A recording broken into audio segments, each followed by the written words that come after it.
My name is Oktay Akdeniz. I have been taking 3D photographs for more than 30 years. I take all kinds of 3D pictures, but I concentrate mostly on the photographs, 3D photographs of ancient sites, travel, street photography, and macro 3D photography.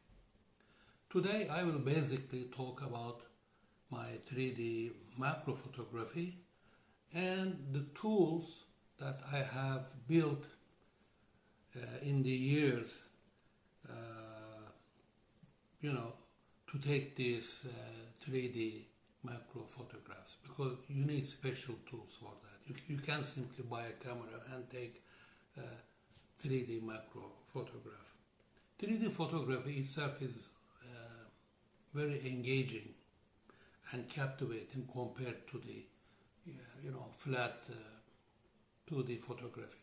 But at the end, when you take a normal photograph, normal 3D photograph, and look at that image, it's something very similar to what you see with your naked eye. What I mean by normal or ortho 3D photography, as some photographers call it, the stereo base will be equal to the human interocular distance, which is around 65 millimeters, and you'll use a normal lens. A normal lens means approximately the focal length of the lenses equal to the diagonal of the sensor, the distance of the sensor, the diagonal from one corner to the other corner. If the focal length is equal to that, it's called a normal lens. Of course, this is not very strict. Anything close to it can be accepted.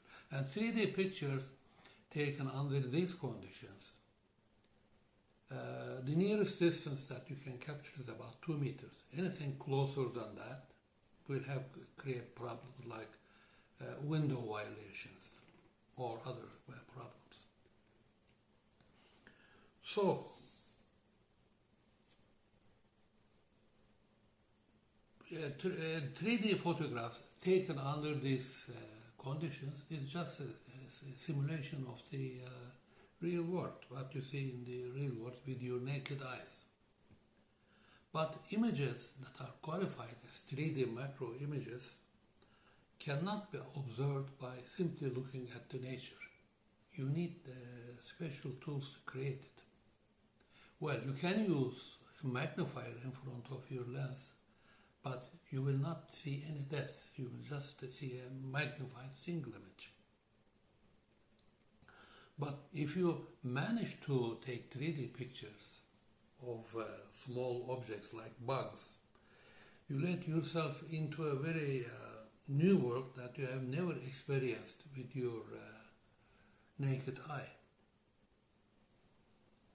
This way, small creatures like ants, spiders, butterflies, or whatever, they will become giant creatures in depth with amazing detail never observed by your naked eye. The key, so how do you do it? The key to taking 3D macro photographs is to take these photographs with a very little stereo base, like 3 millimeters, 4 millimeters, 6 millimeters, 8, or let's say 10 millimeters maximum. How do you make this? If you bring even the smallest cameras together, the center to center distance of their lenses will be not measured in a few millimeters. They will be 100 millimeters, 120 millimeters, or let's say with very small cameras, okay, 65, 70 or something like that. So, what is the solution?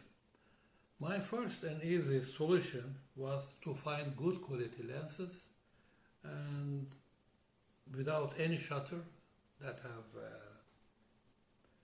small diameters and filing the edges together so that the centers of the lenses are very close to each other.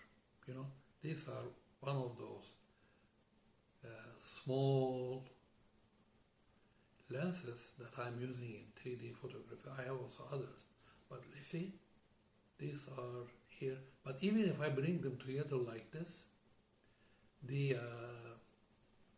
distance between the centers is about 18 millimeters, which is not enough to create a microphotograph, and 18 millimeter for a small APS-C sensor is very wide anyway. So I have to file this. By filing, you see, I'll demonstrate it here to you, like this. If I wouldn't cut it here, the centers would be very far away. But if I file it and bring it together, you see the black dots are the centers. They are now very close to each other. The next step to this is to add a septum behind these two lenses. Anyway, here I have a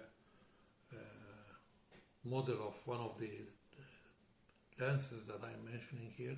Two lenses here, two lenses, and the septum that separates the left and right images. Otherwise, they will mix into each other. And after that, you have to mount this to a camera with the shutter. Here I have a diagram. I don't know if I can show it to you. This is the diagram of what I'm talking to you. This is the lens here, two lenses. And this is the camera body. Here is the sensor. Here is the object. From one lens, it goes to this side of the sensor, and from this lens, it goes to the other side. And here is the septum that separates these two images. So this is one of the lenses. You can add on lenses on these stereo lenses that may change the macro ratio of the lenses. Of course, the distance between the lenses and the sensor has to be calculated meticulously and also manufactured meticulously, because this will affect the macro ratio and the sharpness desired at the desired distance. This one is such a lens. Let me show you another lens here. Well, here, this is another lens, but this one has a stereo base of 10.5 millimeters. So this means it is a little bit further away. I can take pictures at these distances. As you see, with this one, I can take picture only from this distance, which means that I can take the photograph of a very small object. This is for portrait of people. It covers this much, about 28 centimeters height. This is just for taking the portraits of people from chin to top of the head. Well, here is another one, but this is on a full frame camera. This is a 18 millimeter separation, but on a full frame camera, this will take from about 50 centimeters onwards. And as you know, in nature there are many bugs and objects that you want to take with 3D photography. They have different sizes.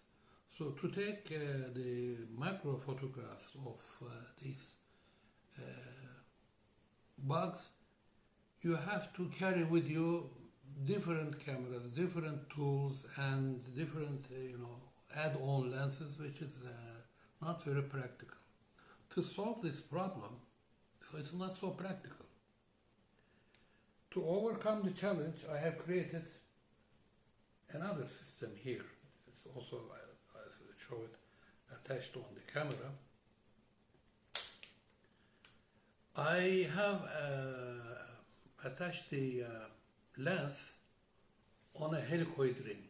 You see the helicoid ring when I turn it,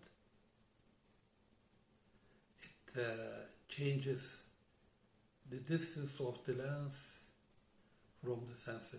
Here it's at the minimum, and here I slowly change it.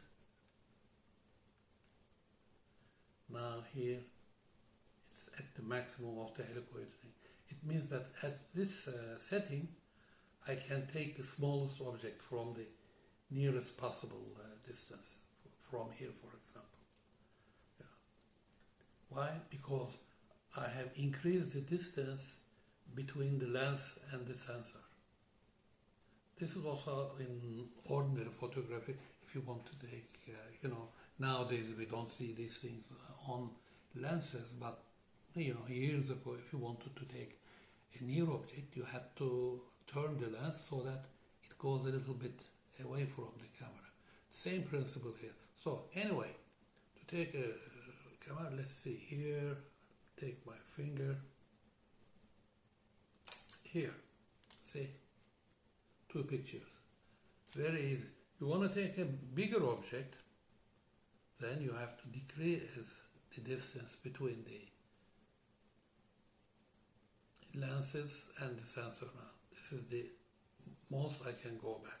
But here I can take, for example, a picture of this.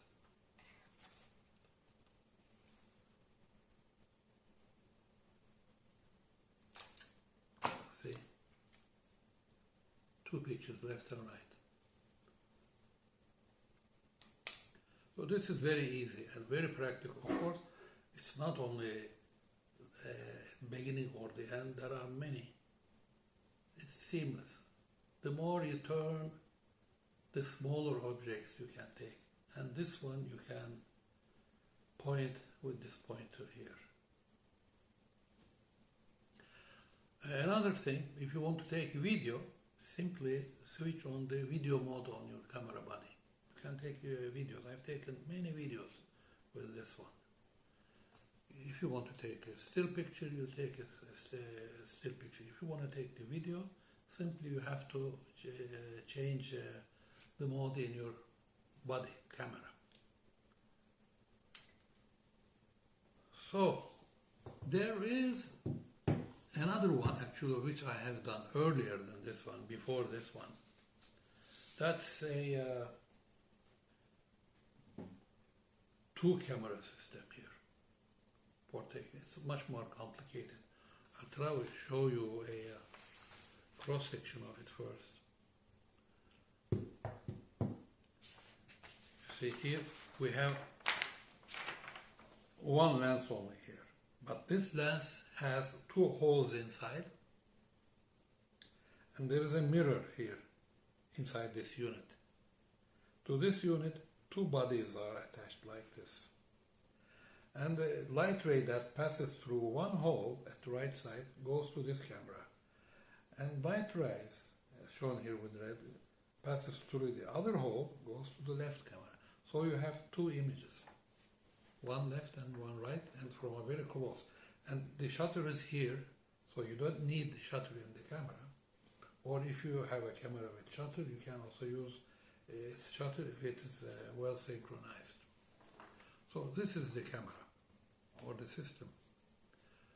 Here is the unit that has the mirrors inside, and this is the detachable lens that takes the real picture, and the object is somewhere here, sorry. The object is, you can adjust it. The image that goes from one hole inside the lens to this camera, and the other one goes to this camera. So you have 2 images in your hand. This way, of course, you can also, I have a mirror here that shows the image, yeah. See, here through this, when I take the picture, I can see also through this mirror the image. This one is, of course, the advantage of this one is you have two images, two cameras. You are using two sensors, but it's heavy and not so practical to use in the field. There is another version of it. This time this is the unit here, and the taking lens and added shutter on it, and two medium format bodies. So there is the medium format film in this. These bodies are from 1950s. I attached them to this unit here, so you can take medium format, very large slides, 3D macro slides with this arrangement. Again, here you have the distance arrangements, and the size of the object can be changed. Yeah. So I've been doing all these gadgets from the first day I started taking 3D photographs, and I have taken tens of thousands of pictures with these things. And I made a slideshow. I have many slideshows, but I made a slideshow for the 2018 NSA Congress in Cleveland about these micro pictures of the bugs, which I will show you now. Now, next is going to be this 3D shows taken with these gadgets.